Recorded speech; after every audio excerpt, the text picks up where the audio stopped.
Hello everybody, this review is going to be late, but it always is, we're getting this review out. The SummerSlam review flopped completely, and, I mean, I hope people watch the videos, but if you guys don't, that's fine. Yeah, at least like the videos and subscribe though. That would help the channel a lot. Hello everybody, welcome back to the channel. We're going to be attempting to review AEW All In 2024. Winners, live grades, reaction, and highlights from Wembley. We'll talk about the matches that happened on the card. If you like books, music, games, and wrestling, then hit the subscribe button. Also, if you can leave a like on this video, it would be very much appreciated. All Elite Wrestling returned to London's Wembley Stadium Sunday for All In, headlined by Swerve Strickland defending the AEW World Championship against Bryan Danielson, whose own career was on the line. In front of an audience of 60,000 plus fans, the promotion delivered a card that also featured the culmination of the months-long feud between Timeless Toni Storm and Mariah May, a high-stakes showdown between Will Ospreay and MJF for the latter's AEW American Championship, and a dream match between Britt Baker and Mercedes Moné. Who won those matches and what grade did they earn? Find out with this recap, which also includes instant analysis for each of the show's contest. Match card announced in advance of Sunday's pay-per-view. Alright, so let's go look at it. Alright, so you had Pac and the Blackpool Combat Club versus the Patriarchy versus the Bang Bang Gang versus the House of Black in a four-way London ladder match for the AEW World Trios Championships. You had Mariah May versus Toni Storm for the AEW Women's World Championship, with Toni Storm defending the AEW Women's World Championship against Mariah May. You had Chris Jericho versus Hook for the FTW Championship, with Chris Jericho defending the FTW Championship against Hook. Then you had the Young Bucks versus FTR versus The Acclaimed in a three-way tag team match for the AEW World Tag Team Championships, with the Young Bucks defending the AEW World Tag Team Championships against FTR and The Acclaimed. You had a Casino Gauntlet match for a future AEW World Championship match. You had MJF versus Will Ospreay for the AEW International Championship, with MJF defending the AEW International Championship against Will Ospreay. You had Mercedes Moné versus Britt Baker, with Mercedes Moné defending the AEW TBS Championship against Dr. Britt Baker. You then had Jack Perry versus Darby Allin for the AEW TNT Championship. And then the main event, you had Swerve Strickland versus Bryan Danielson for the AEW World Championship match. For the AEW World Championship, this was a title versus career match for the AEW World Championship, with Swerve Strickland defending the AEW World Championship against Bryan Danielson. So just to open up the show, you had a London ladder match for the AEW World Trios Championships. Participants: House of Black, Malachi Black, Bobby Matthews, and Brody King versus Claudio Castagnoli, Pac and Wheeler Yuta versus the Bang Bang Gang, Juice Robinson and the Guns versus the Patriarchy, Christian Cage, Nick Wayne, and basically Luchasaurus. Pac missed last year's All In due to a potentially career-ending injury. Sunday, he made up for the disappointment, fending off Cage to capture the AEW World Trios Championships alongside Claudio Castagnoli and Wheeler Yuta in a punishing London ladder match. The triumph was the culmination of a high-risk contest that saw several incredible bumps and spots, all equally dangerous and awe-inspiring. Robinson stood out, taking several of those big spills, and Mother Wayne played a key role at two different spots. But it ultimately came down to a miscommunication between Cage and Luchasaurus that led to the Bastard's victory. This was non-stop action, the likes of which sends a message and sets a tone. It worked and laid the foundation for everything to follow on the main card. Result: Castagnoli, sorry if you botched that name, Pac and Wheeler won the titles. Grade B+. Top moments and takeaways. There was a heavy emphasis from the get-go that Pac missed out on All In a year ago. It planted the seeds for the title change. Mother Wayne teased climbing the ladder and retrieving the belts, but the Guns stopped her.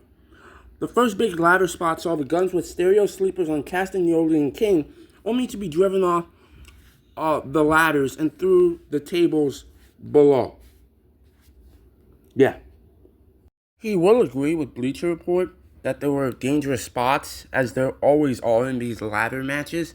The standout spot of the match to him was when Nick Wayne did, he thinks of like a Canadian Destroyer or a Panama Sunrise or whatever you want to call it, on the outside to somebody. He thinks through a table that was leaned. He thinks against the barricade. That was a cool and nasty spot at the same time, in his opinion.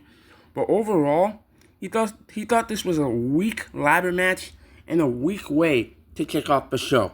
So, yeah. We are going to move on to the AEW Women's World Championship match. It was Timeless Toni Storm versus Mariah May, with Timeless Toni Storm defending the AEW Women's World Championship against Mariah May. The best storyline in all of AEW concluded Sunday with Mariah May defeating Timeless Toni Storm for the Women's World title. An emotionally and physically intense match started with an exchange of hard-hitting rights and lefts built into some quality heat for May, and it saw Storm avenge her brutal betrayal by busting open the challenger with a Storm Zero on the ring steps. Her love for May, though, proved costly, as she hesitated to attack her with the same shoe that did her in, allowing the heel to take advantage of the opening with two running knees and a Storm Zero of her own for the win. This was an incredible match. A match that meshed physicality with expert storytelling from two women who excelled at every stage of this months-long program. An instant classic. It will be among the most buzzed-about matches on the card. Result: May defeated Storm to win the title. Grade A+. Top moments and takeaways. May slapped her mother at ringside, really putting over the idea of her slow descent into madness. Luther made an appearance for the first time since being thrown off the stage by May during her betrayal of Storm. May looked like a world beater here, surviving Storm Zero on the steps, kicking out of another, and repeatedly showing defiance in the face of Storm's onslaught. So, yeah, again. He thought the match was fine. He thought the match was alright. When she slapped her mother, he was like, oh wow, that's not right. But the overall match itself, the action in the ring was alright. Just another alright women's match from AEW this year, which may be a hot take, but to him, this match did not deliver, in his opinion. Alright, next up, we actually have the FTW Championship match. You have Hook versus Chris Jericho for the FTW Championship, with Chris Jericho defending the FTW Championship against Hook. Hook defeated Chris Jericho Sunday to regain the FTW Championship, marking his third reign with the title his father Taz introduced 3 decades earlier. The deciding match in the months-long feud relied heavily on interference from Jericho's lackeys, Bad Apple, Brian Keith, and Big Bill, not to mention a considerable amount of plunder. The most notable spot came late when Hook trapped Jericho in the Kata Hime. He didn't mean to botch that. That's his bad. And Keith attempted to interfere. Taz left the announce table, trapped the Bad Apple in his own version of the move, and watched as his son tapped out Jericho to win the match. So basically the Taz mission, he thinks, and then for Hook it's called, he thinks, the Red Rum or something like that. Hopefully this is the end of the rivalry. More importantly though, hopefully it brings about a hiatus for Jericho, because no performer in AEW needs it more than he does at this point. Result, Hook defeated Jericho to win the FTW title. Grade C+. Top moments and takeaways. So, is Fozzy performing at All In going to be a thing every year? The fans in London have a very loud vocal love for Big Bill. Good for him. Hook threw blind punches, reflecting that his vision was adversely affected after Jericho clocked him in his previously injured eye. Except, he then revealed that he could actually see, and it was all a ploy. Jericho's work this year just has not been delivering, and he does not mean any disrespect. So the stuff that was revealed to be in the bag this time, in this match, he thinks was cricket balls and cricket bats, and it was something. This match was fine in his opinion. He's hoping Jericho gets back to delivering top-tier matches like he used to be able to. He's had some top-tier matches in the past, as you guys already know. So hopefully we get to see more of those soon. Let's move on to the three-way dance for the AEW World Tag Team Championships. The Young Bucks defended the AEW World Tag Team Championships in the night's next contest, a three-way dance against FTR and the Acclaimed. The match was full of non-stop action and too many bodies. The action here was nowhere near as disjointed as some of the bouts earlier in the show, but the chemistry was lacking. Still, there were plenty of fun spots elevating its quality. After the Bucks retained with an EVP trigger to Dax Harwood, grizzled young vets Zach Gibson and James Drake hit the ring and stared down the retaining champions before jumping FTR. The reintroduction of the critically acclaimed team further enhances a division that is already brimming with quality tandems. While that's a good thing, teasing the idea of another multi-team rivalry over the tag titles is not the most appealing thing, given the lackluster build to Sunday's title match. Result, the Young Bucks defeated FTR and the Acclaimed. Grade B.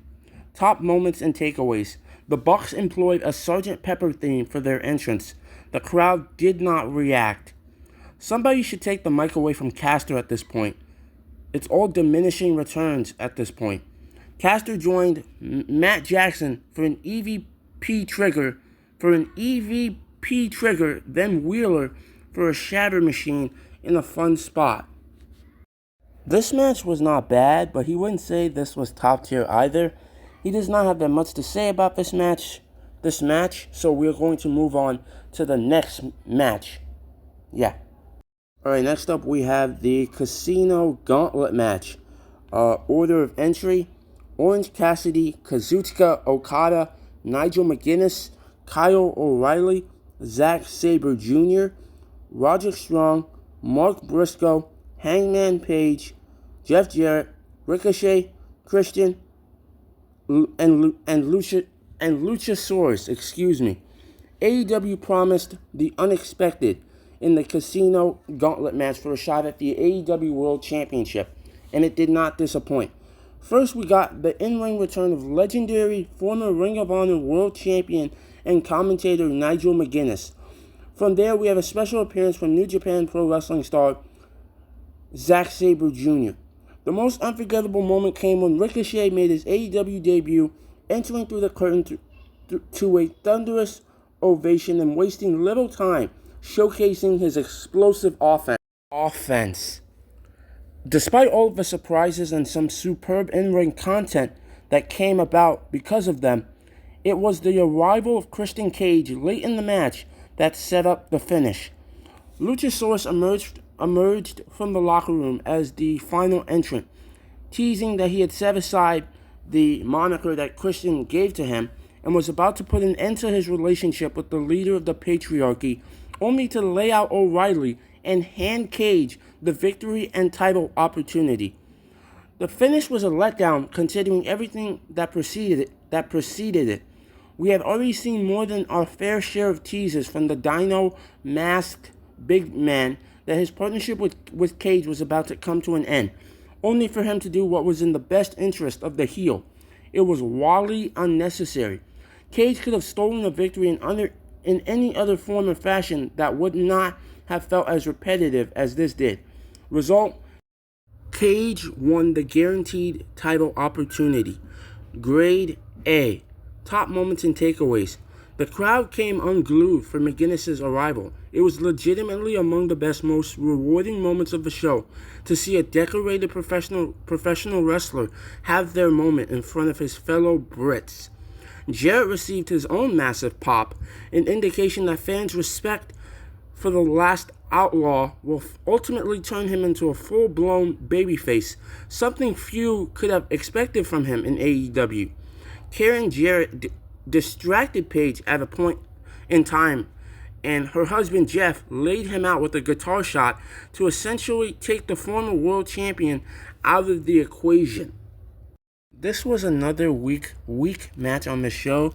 With these type of matches, it's sometimes hard to keep up with the spots in the match, at least in his opinion. The wrestling in the match was alright to him, and it's just another of those matches that he does not have a lot to say about. Alright, next up for the AEW American Championship, it was Will Ospreay versus MJF, with MJF defending the AEW American Championship against Will Ospreay. Will Ospreay made a successful homecoming Sunday, defeating self-proclaimed AEW American Champion MJF and bringing back the AEW International Championship. The victory came at the end of a match that was every bit as good as you would expect, and also hit all of the storyline notes along the way. MJF worked over the previously injured neck of Ospreay, and he appeared poised to steal a win via championship shot to the face late on. The resilient babyface fought through it, kicked out at 2, and remained in the fight. From there, an unknown competitor clad in black appeared, preventing MJF from utilizing brass knuckles. He removed his mask, revealing himself to be Daniel Garcia. The distraction set up a hidden blade, and Ospreay finished his opponent with the Tiger Driver for the win. Result: Ospreay defeated MJF to win the title. Grade A. Top moments and takeaways. MJF sported made in the USA Lex Luger inspired tights. Phenomenal. The reversals and counters here were extraordinary. MJF countered a Stormbreaker into Crossroads for a 2 count. Ospreay returned the favor, catching a lariat attempt and transitioning right into a Stormbreaker for a 2 count. Is there any move over the last decade that has been more devalued than the Canadian Destroyer? The presentation of Ospreay and Wembley, both last year and this, has been nothing short of outstanding. The pyro from the top of the stadium, hammers home the enormity of his star. This match did not deliver in his opinion. He's just not a fan of Will Ospreay. He just does not see what mostly everybody else sees in this guy. He has liked MJF's matches, but so far this year his matches have come nowhere near the quality of matches against CM Punk. His matches have been nowhere near as top tier as the matches against CM Punk in 2022 and most of his matches from his world title reign last year. The match MJF had against Adam Cole last year at All In was a good match and way better than this match. Hopefully MJF has better matches coming up for the rest of this year, because this match was alright, and that may be a hot take, but it's what he thinks. Alright, next up we have the TBS Championship match. It was Britt Baker versus Mercedes Moné for the TBS Championship, with Mercedes Moné defending the TBS Championship against Britt Baker. Mercedes Moné and Britt Baker had the unenviable task of following up MJF versus Ospreay in front of a crowd already 6 hours into the show. They did their best with a quality match that struggled to get the fans to invest in it. Moné worked over the injured back of her challenger, punishing her in an attempt to take away her core and power advantage. Baker fought back but struggled to muster sustained offense as the TBS champion controlled the pace. As she mounted a comeback, Baker did her best Eddie Guerrero impression and got her opponent's muscle, Camille, sorry if you botched that name, ejected from the ringside area. Even with the odds in her favor, though, the challenger could not best her opponent. Monet delivered the moneymaker and scored the pinfall victory. The effort was there, but the chemistry was off, and the crowd really struggled to get into it. Perhaps it was the single-dimensional nature of the story that accompanied it. Whatever the case, it was a good match that never really reached that dream level expected when the matchup was announced. Result, Monet defeated Baker to retain. Grade B-. Top moments and takeaways. Baker entered amid the Wembley roof pyro while Monet arrived in a carriage full of corgis. Sorry. Yes, you read that right. The crowd was not alone for the ride with this match as it had been for everything else. It could have been the reflection of a long, exhausting card or proof that the fans did not buy into this program, despite its dream match nature. Baker reversed a second body slam from the ropes into a power slam of her own in a cool spot. Another match he thought was just alright. He will agree with Bleacher Report that when Baker reversed the second body slam from the ropes into a power slam of her own was a good spot, but besides that this was just another match that did not deliver in his opinion. Alright, next up for the TNT Championship. Yeah, it was Darby Allin versus Jack Perry. Jack Perry handed Darby Allin his first loss in this specialty type match and retained his TNT Championship in the process. The scapegoat overcame an early onslaught by Allin, who had thumbtacks glued to his face and neutralized him. First, he bound his hands together and then his feet. He tossed Allin off the ramp and through a table below. Despite a last gasp attempt by the babyface to mount a comeback, Perry was able to put him in the box and close the lid for the win. Afterwards, the Young Bucks appeared with a gas can and doused the coffin in flammable liquid. Before they could escalate the situation, the lights went out and Sting made his way to the ring. He laid out the Bucks while Perry escaped. From there, the Icon helped Allin and stood tall to cement his return to the company. This very much felt like a match that was shortchanged on time. It felt like a Cliff's Notes version of an All In pay-per-view match rather than the wild, chaotic brawl we have typically seen out of him. Maybe that was always the plan, to put Perry over strong. If so, it worked. Result, Perry defeated Allin, grade B-. Top moments and takeaways. Perry broke out the glass, spilled it in the ring, and stood arms spread, while a portion of the audience chanted, "Cry me a river, cry me a river." The pacing here was all over the place, potentially the result of the time constraints. Sting returning to save Allin always felt like a possibility given the numbers disadvantage. How that affects things moving forward remains to be seen. This match was alright. There was some crazy stuff in this match, like the glass, with Perry breaking up the glass and spilling it in the ring. That was crazy. And then Darby getting thrown off the stage. That was also crazy. But what happened after the match is what he mainly wants to talk about. So the Young Bucks come out, and it seems like they were gonna light up the box, and what he said, he thinks out loud while he was watching this, is that this is sinister. But thankfully, Sting comes out to help Darby. And the stuff that happened after the match was more interesting than the match itself, unfortunately, in his opinion. Alright, moving on to the main event. For the AEW World Championship, it was Bryan Danielson versus Swerve Strickland, with Swerve Strickland defending the AEW World Championship against Bryan Danielson. Bryan Danielson won the AEW World Championship in the closing moments of All In. defeating the seemingly unbeatable Swerve Strickland to claim his first singles title in the company and preserving his in-ring career for another day. This was also title versus career, so there's that too. It wasn't easy though. Danielson overcame damage to his head and neck, including his face getting busted up, including a crimson mask caused by a focused and relentless Strickland. Everything he threw at the champion, Strickland brushed off, seemingly unfazed by the offense of the American Dragon. The turning point came when Hangman Adam Page jumped over the guardrail and attempted to interfere. The distraction allowed Danielson to fight his way back into the match, but did not guarantee him victory.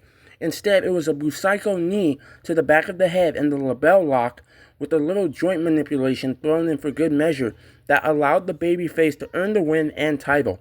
This was a phenomenal match, a match that lived up to the expectations with some strong story beats in the form of Strickland's continued willingness to make things personal with his opponent's family and Page's interference. The post-match celebration was special and made the Danielson victory feel like among the biggest moments in the history of AEW, which it is. So, yeah. How long we have the new champion for remains to be seen, but he is a competitor who long ago earned the spotlight and championship that Sunday's victory provided. Now that he agrees with. Result: Danielson defeated Strickland to win the title. Grade A+. Top moments and takeaways. Swerve wore the trademark robe of Jimmy Rave to the ring, an ode to the late performer and a throwback to Prince Nana's embassy during the Ring of Honor days. The champion trash-talked Danielson's daughter, Birdie, telling her he was about to make sure her father was home permanently. The ringside physicians were called into the ring to check on Danielson at a point in time in the match, but Strickland chased them away. Strickland absorbed everything Danielson threw at him and dusted his shoulder off. So, unfortunately to him, this was a weak main event. He has not been a fan of this world title reign, and he's just not a fan of this guy Swerve. It's a similar situation to Ospreay, where he just does not see what everybody else sees in Swerve, in this guy. That might be a hot take, but again, that's what he thinks. Now, it's a good thing that Danielson's career is not over and that he is the world champion, because he's like some of Danielson's matches that he's had, and it's good to see him finally win the AEW World Championship. And he's hoping, because it's Danielson who's now holding the belt, that we're going to see top-tier matches from this reign. So, the match just didn't deliver, so another weak main event from this year, in his opinion. So, yeah. Now, going back to Bleacher Report here, the overall grade. The biggest show of the AEW calendar delivered. Toni Storm and Mariah May stole things from the second spot on the card, delivering a classic story-driven match that created a new star and propelled the women's division forward. Will Ospreay had his moment in front of his home nation by defeating MJF for the AEW International Championship. And we had the big return of Jamie Hayter on the pre-show and the debut of Ricochet in the Casino Gauntlet match. Throw in strong in-ring content up and down the card, and it was a triumphant pay-per-view for AEW at a time when the promotion has found itself under scrutiny. How it builds on this momentum to turn right back around and deliver a quality all-out event on September 7th is the question Tony Khan and co. will have to answer next. Overall grade that Bleacher Report gives the show is an A. So now they're going to go back and attempt to grade the show. So, the first match on the card was the London ladder match for the AEW World Trios Championships. Bleacher Report gave the match a B+. He's going to give it a C+. Yeah. Moving on to the AEW Women's World Championship match. It was Timeless Toni Storm versus Mariah May, with Timeless Toni Storm defending the AEW Women's World Championship against Mariah May. Bleacher Report gave the match an A+. He's going to give it a C-. Moving on to the next match, it was for the FTW Championship. It was Hook versus Chris Jericho, with Chris Jericho defending the FTW Championship against Hook. Bleacher Report gave the match a C+. He's going to give the match a C-. Right, moving on to the next match, we had the three-way dance for the AEW World Tag Team Championships. It was the Acclaim versus FTR versus the Young Bucks, with the Young Bucks defending the AEW World Tag Team Championships against the Acclaimed and FTR. Bleacher Report gave the match, the grade they gave the match was a B. He's going to give it a C. Moving on to the Casino Gauntlet match. Bleacher Report gave the match an A. He's going to give it a C-. Moving on to the next match, it was for the AEW American Championship. It was Will Ospreay versus MJF, with MJF defending the AEW American Championship against Will Ospreay. Bleacher Report gave the match an A. He's going to give it a C-. Moving on to the next match for the TBS Championship, it was Britt Baker versus Mercedes Moné, with Mercedes Moné defending the TBS Championship against Britt Baker. The grade Bleacher Report gave to this match was a B-. He's going to give it a C- as well. Moving on to the TNT Championship match, it was Darby Allin versus Jack Perry, with Jack Perry defending the AEW TNT Championship against Darby Allin. The grade Bleacher Report gave this match was a B-. He's going to give it a C+. And then the main event for the AEW World Championship, title versus career, Bryan Danielson versus Swerve Strickland, with Swerve Strickland defending the AEW World Championship against Bryan Danielson. The grade Bleacher Report gave this match was an A+. And then he's going to give the main event a C-. So just to repeat here, the overall grade that Bleacher Report gave the show was an A. The overall grade he's going to give the show is a C-. So if you like books, music, games, and wrestling, then hit the subscribe button. Also, if you can leave a like on this video, it would be very much appreciated. And if you want to know more about when things are coming out on the channel, you can go to Twitter, where the username is @Batman2063. And on Instagram, where the username is the same as the first Wrestle Retunes YouTube channel name. But if you want to follow, you can. If you don't, that's fine too. Bye.